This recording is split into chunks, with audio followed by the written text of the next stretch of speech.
Welcome to the Inspired Impact Podcast, where dedicated female professionals share how they inspire impact every day.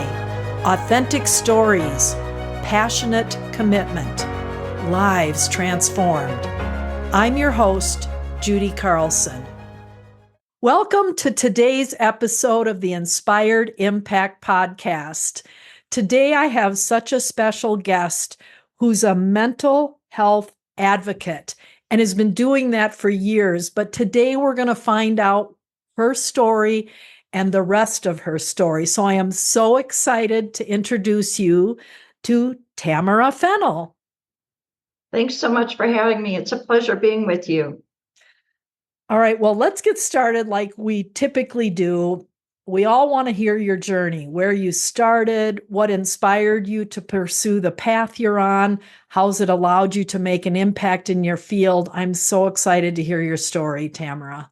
Oh, well, thank you. Yeah, there was a time in my life when it was tough to find the right words, but I've grown into it, and I'm happy to share my kind of life journey with others, and hope that people understand that they're not by themselves, and there's many, many, many people in similar shoes. So basically, I'm the oldest of three girls, and my mother suffered from very serious mental health issues. She was diagnosed with bipolar 1 and had a healthy dose of OCD on top of that. And so we kind of, growing up, rode the roller coaster of, her symptoms would flare up. And at that time, thankfully, society's changed quite a bit. And the stigma that we felt back then isn't as difficult to navigate as it is now. But there was a lot back then. And we were really marginalized as a family, not just my mom.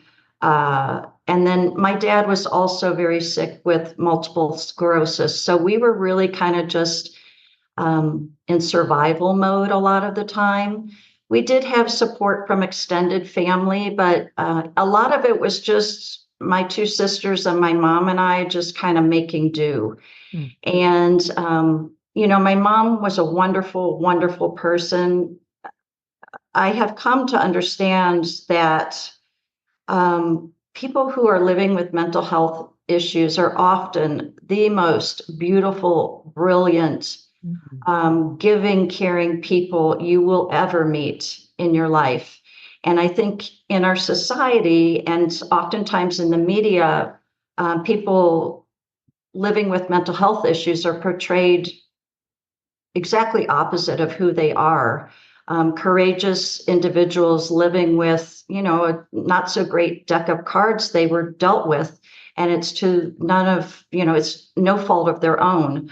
It's no fault of their parents or, their kids or circumstances around them. It's it can be a combination of a poor environment and some genetic predispositions. So, they're kind of dealing with a full deck that wasn't so great.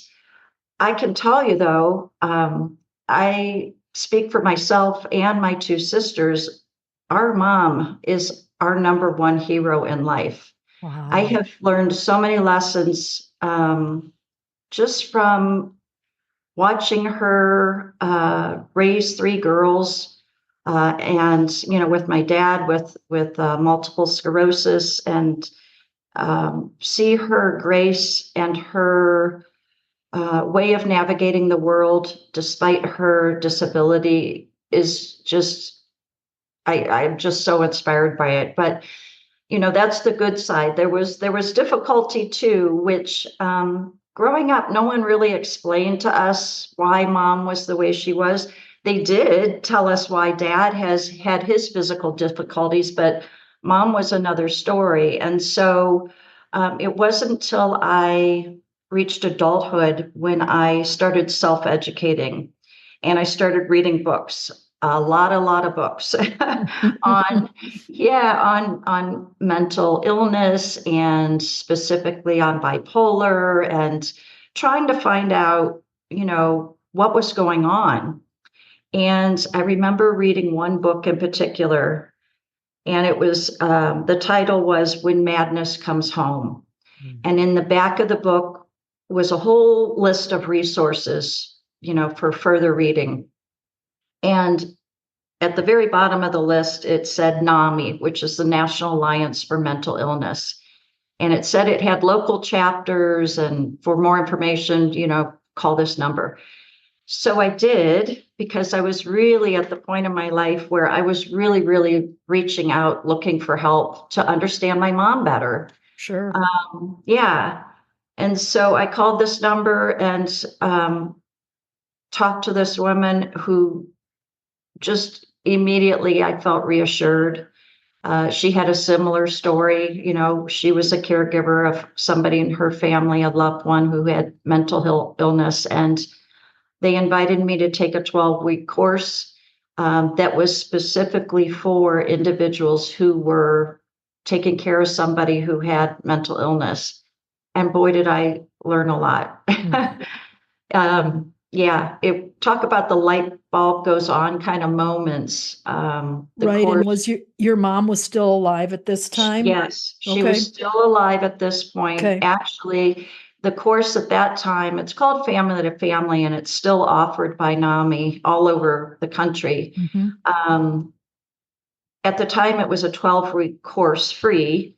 It teaches you all about, symptoms and medications and different behaviors and how to cope and how to communicate and how to keep yourself grounded. It was just what I needed at the time.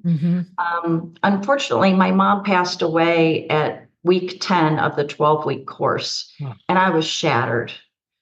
So I withdrew from the course and then came back to it years later, thinking I'd, continue and finish those last two weeks. And they said, well, we think you would be a good candidate to teach it. Wow. And so I did. Wow. And that was really the start of my journey in mental health advocacy work, was somebody, believing in me and understanding that I had a good deal of compassion at that point. And that really started things for me on the path of both personal healing and helping people find their way to whatever resource it was that worked for them in the whole mental health arena, if that makes sense. Yeah. Wow.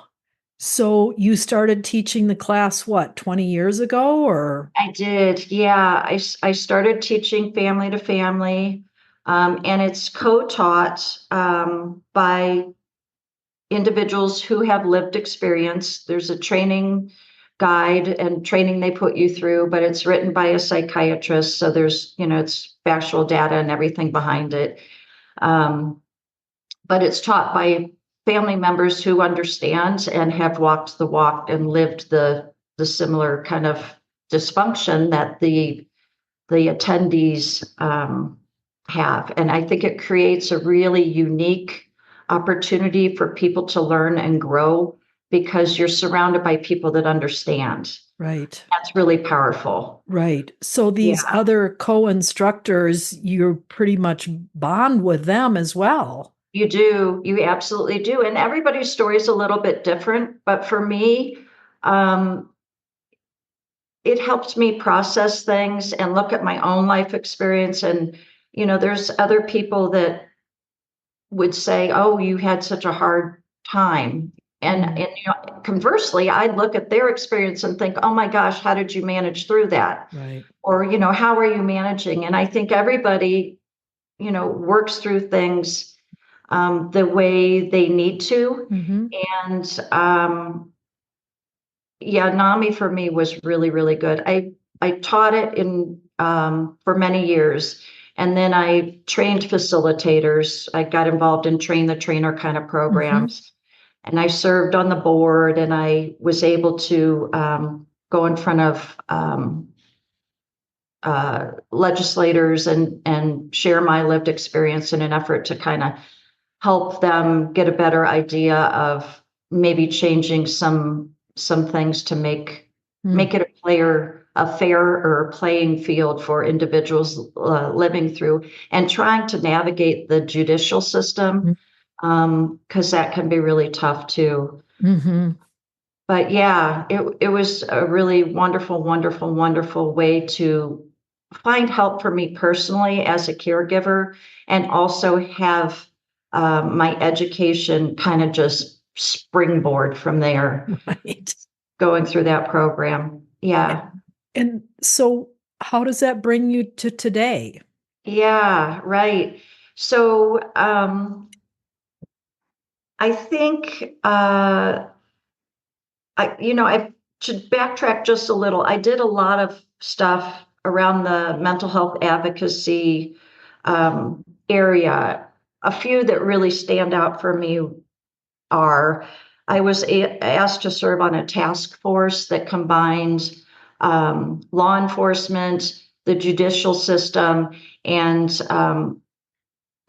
organizations, nonprofit organizations that were looking to support individuals with behavioral health issues. And so we combined to work on things collectively to better our community. And this is like before these crisis programs started, where a law enforcement agent would go out into the field to answer an emergency call from a family member in partnership with a social worker. It'd be law enforcement and a social worker or a psychologist, or it was more of a team approach. Sure. So we were kind of looking to develop that at that time in the community I served in. And then the other thing was really wonderful and very powerful for me was working with law enforcement officers during their training at the academy, because so many were at a disadvantage. They just didn't have the skills to be put in that kind of situation. And many didn't have the empathy either, if they hadn't been exposed to it in their own personal lives. Sure. So that was really gratifying too. But when we moved to Colorado, as empty nesters, I thought, oh my gosh, what am I going to do now? So, I gotta find my niche. So I did reach out to NAMI and taught family classes here in my local community, and but very quickly got involved with Rotary International, but at the local level here, and got involved with mental health advocacy work through Rotary as well. So it's all been volunteer, but it's work that has helped me personally, and also has helped those in similar shoes, which for me is really what it's all about. I don't want to just, I really want to make things better for other people. That's just kind of in my core. Right. So, yeah. The people that attend the Family to Family by NAMI, are they typically people who've been caregiving someone with mental illness, or is it even further back where someone has been identified as someone with mental illness and that's a help for them in their mental health journey? Right. Great question. Yeah. So they provide lots of different kinds of programs for lots of different individuals. The one that fit best for me was, the caregiver role. Okay. It's really geared for parents of, or spouses of, or children of, or siblings of someone living with mental illness. But they do have peer-to-peer programs. They have support groups. They have all kinds of different educational programs and support programs that anybody, 1 in 4 families is touched with mental illness. It's a large number of people, That is whether a we lot. realize it or not. So I think, of course, stigma is a barrier to us talking about it. It's a barrier to people finding their voice and acceptance and all that kind of stuff. But the breadth of what they offer, and it is different in each region. Each affiliate Okay. has different things that they offer. I mean, I just think about, you say 1 in 4 families affected. And Yeah. if that's, like I look in my neighborhood to the 4, houses that I kind of make my friendships with, 1 in 4. But then if one of those is, then they've got neighbors in the neighborhood who are affected. And then they go to work and they've got colleagues who they talk to. And then they've got all of the other activities that encompass their life and the people that they talk to. So I think that something like what you're talking about for people to break down those barriers, I mean, what a phenomenal resource. Yeah, it really, really is. And I think that's the power of it. It's letting people know wherever they are, Mm-hmm. that there are many other people going through the same thing. And it's okay. It's Yeah, totally okay. right. Wow. Um, can you share an experience or two that's more specific, not names or anything, when you knew for sure that what you're doing is making a difference in that person or that family's life? Oh, yeah. Um, it's been years. Well, we've been here probably 8 years.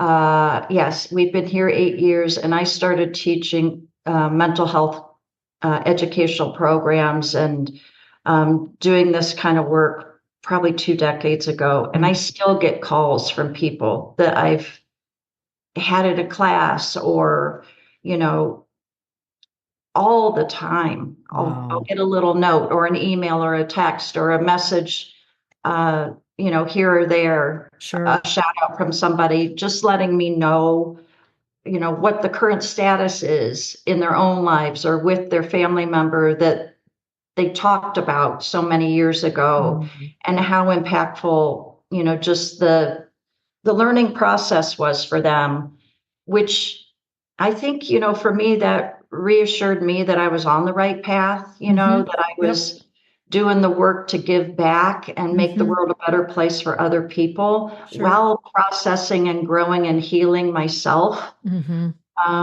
So it's like a win-win, Right. Right. and and I do know, anytime I'm out talking to somebody, especially in a group, there usually is one or two, if not more, people who come up after the fact and want to share their story, Yeah. or, say, I'm so glad you spoke about that because my family, blah, blah, blah. Mhm. It's just, it's providing an opening. And I think everybody has a light bulb go off at a different time. And you never know when something you might say is going to help that effect for somebody else. And that can ignite, just a clearer vision of understanding and knowledge, which for me, the more I learn about something, the more empowered I feel. Mhm. And I want that for everybody. I really want them to feel like, okay, I've got the nuts and bolts now. Maybe I'll dive a little deeper, but at least I'm reassured that, this isn't something anybody needs to be embarrassed about or ashamed about or feel bad about. It's part of being human, really. Mhm. Mhm. Um, what about your two sisters and you and your conversations over the years regarding the impact that your mom's illness had on the three of you, and how that's transpired over the years? Yeah. Heather, Tracy, and I are very close. And we all have children. And of course, we've all been kind of, we're all fine. We're all good. We all have made it just okay through the world, through not better than okay. We've done really well throughout our lives and through the world, but we have been keenly aware and kind of on the lookout for, symptoms that we might have been able to see or catch in our own children, because we know that there can be a genetic disposition, and Mhm. Certainly, that's clearly evident in my family on my side. When I look back at my family tree, it's almost like, oh, yes, yes. Oh, skipped that one. Oh, yes, yes. You can really follow it down Wow. the more you dig into it. And having that level of understanding, knowing that it's a biological thing and not something that people can, pull their boots up by their bootstraps and just get on with it, is a healthy thing. So yeah, we've all been very much shaped by, as anybody is, I think, very much shaped by our experiences growing up, in particular with my mom. Sure. And her difficulties. Yeah, how often I'm learning how women especially experience painful journeys in their lives and go on to have that. I mean, what is it about us, that inner desire that if there's even one person who we can help through the painful journey we've been through and help them eliminate a lot of the pain that we've dealt with, how fulfilled that makes us feel. Absolutely. I could not agree more. I wholeheartedly believe in that. And I do think, it's like you throw a pebble in the lake and there's a ripple effect. I really believe in that. And so even if you're changing one person's life, Right. there's a ripple effect. There is. It can start transition for many, many people from that one little pebble you drop. Right. So what is your role? You mentioned Rotary. What's your role there, Tamara, and how has that developed? Yeah. So I'm currently serving as our district governor, which really, it's a good position for me because in a nutshell, I get to inspire people, reach a little bit further in their service work. And it's a servant leadership kind of position where you look to empower others to, empower other people. Essentially, that ripple effect we were just talking about. But yeah, we have wonderful Rotarians in our area here and then all across the globe that are doing incredible, incredible work to help others.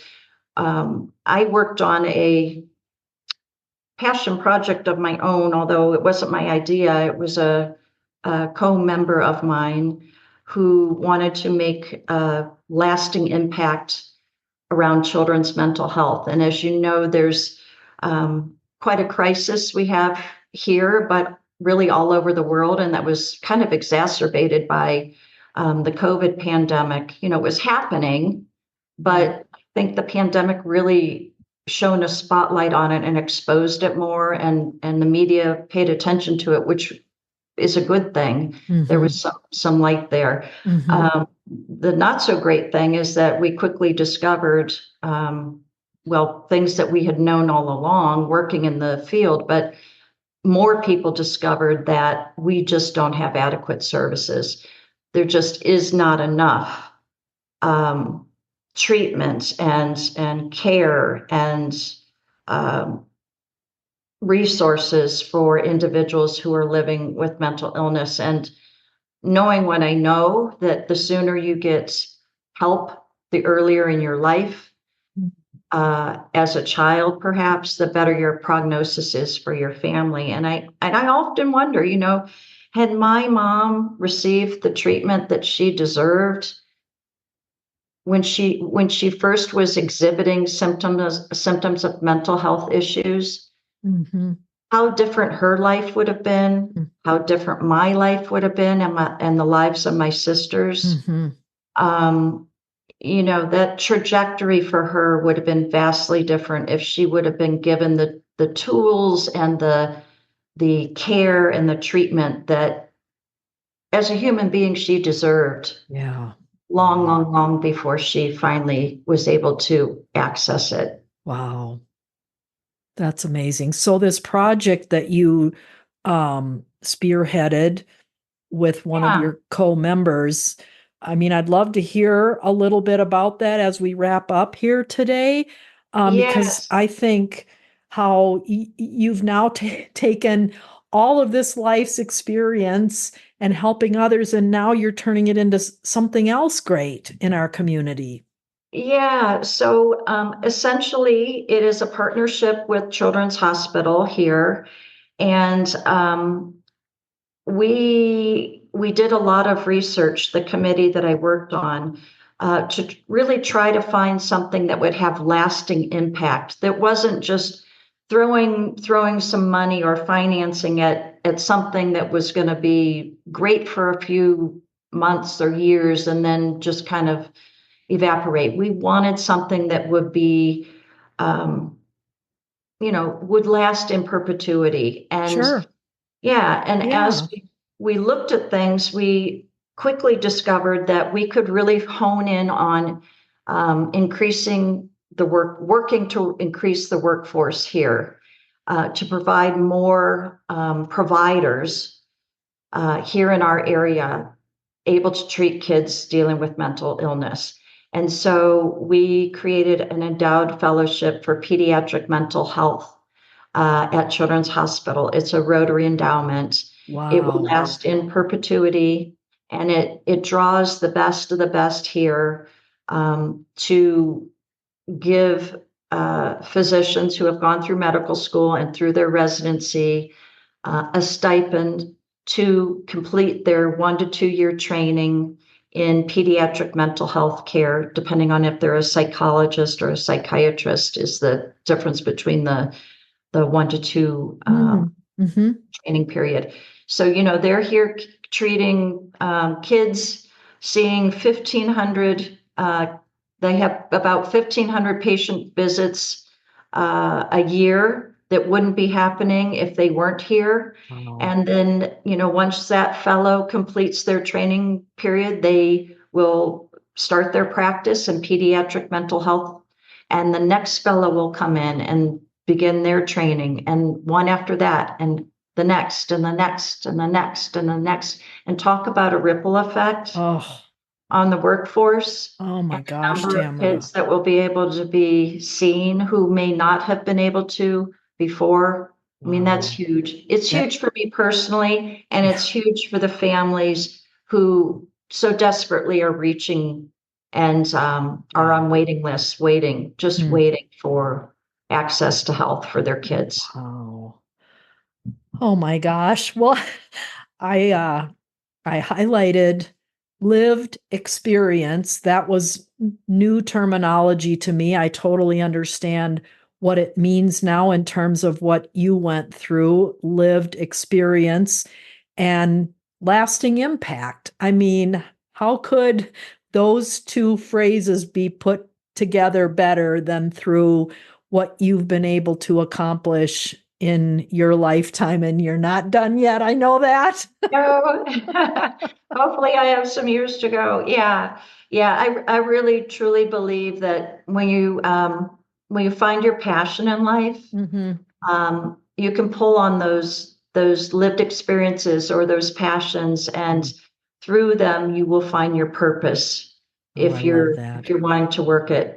Yeah. It's a great thing. It's a It is a beautiful thing. it is a great thing, and it can happen across absolutely any passion that anybody might ever have their entire lives. And you've Yes. really shared and manifested that in your life. And I'm just so grateful that we've had this time to talk about it, hear your story, learn more about you. Are there some ways that our listeners can get involved or things that you would recommend for them?